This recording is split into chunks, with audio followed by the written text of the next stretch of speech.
Southeastern Slovenia is just perfect for cycling. The landscape, it contains a lot of smaller hills, but the cycling paths are basically all around, and they go also through fields, forests, and often away from the main roads.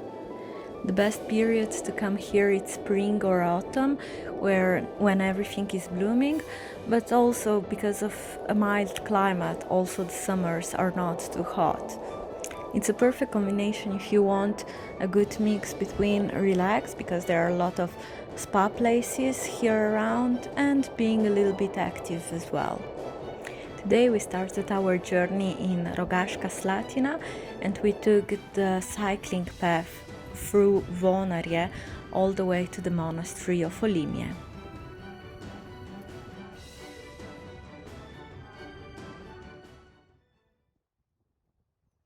There was already a dam here during the times of Yugoslavia, and now there are the projects to make it again.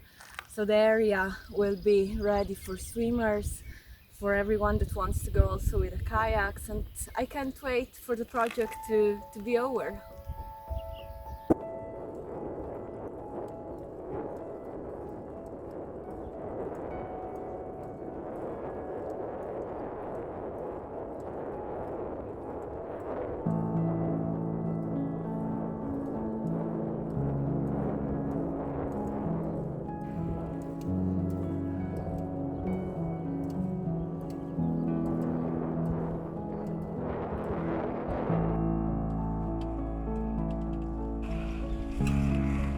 We arrived at the monastery of Olimje, a beautiful Baroque monastery with a church inside, and here we are in the botanical garden, actually in the herbal garden of the monks. From the other side there is also a beehive, and a little bit further on a chocolate factory that it's a good street at the end of your cycling tour. The castle was established in the 11th century and belonged to different families. One of those decided to donate it in the 17th century to Pauline monks. They were a self-sufficient community, which means that also all the food and the needed medicine was produced within the monastery.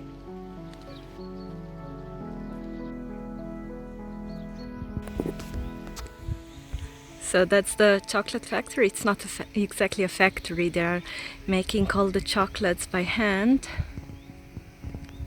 And yeah, the source of milk is just in front of it.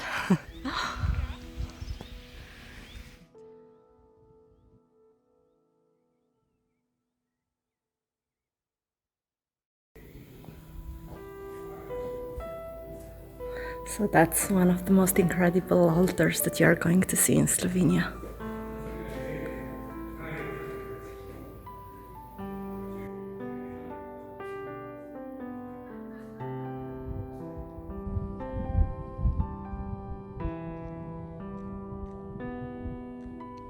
With me it's Pater Ernest, and he's willing to show me the oldest part of this pharmacy.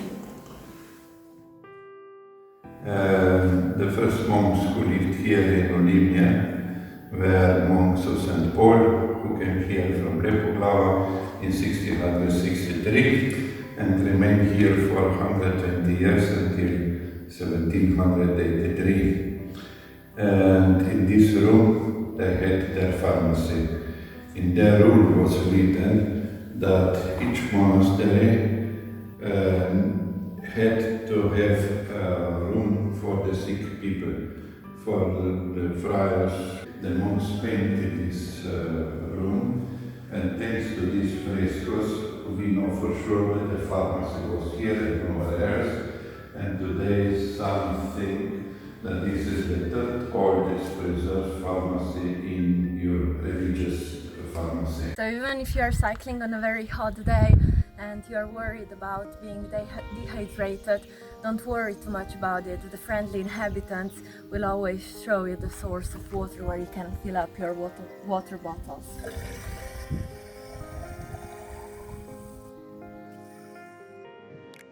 If you continue just about a kilometer from the monastery, on your right you will soon see a land of fairy tales and imagination.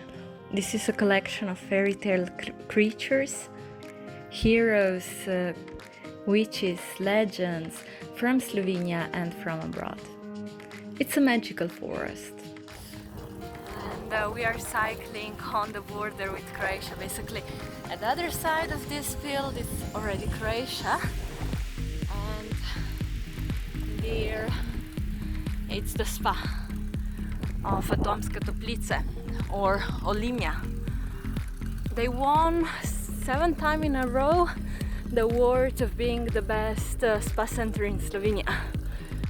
Just a couple of kilometers away there is Aqualuna. It's also visible from the cycling path, and it's a water park with a lot of slides, different attractions for kids and grown-up kids as well.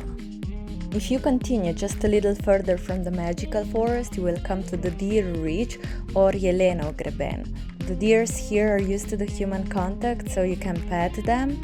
But if you are hungry, you'll find all that you want in the restaurant here. We decided to go back through the hills. It's a really diverse landscape, and even though those were 40 kilometers, there is so much going on the way that the day really flies. I would be happy if you do try this cycling path, and if you do, please come in contact with me. I would like to hear your opinion about it.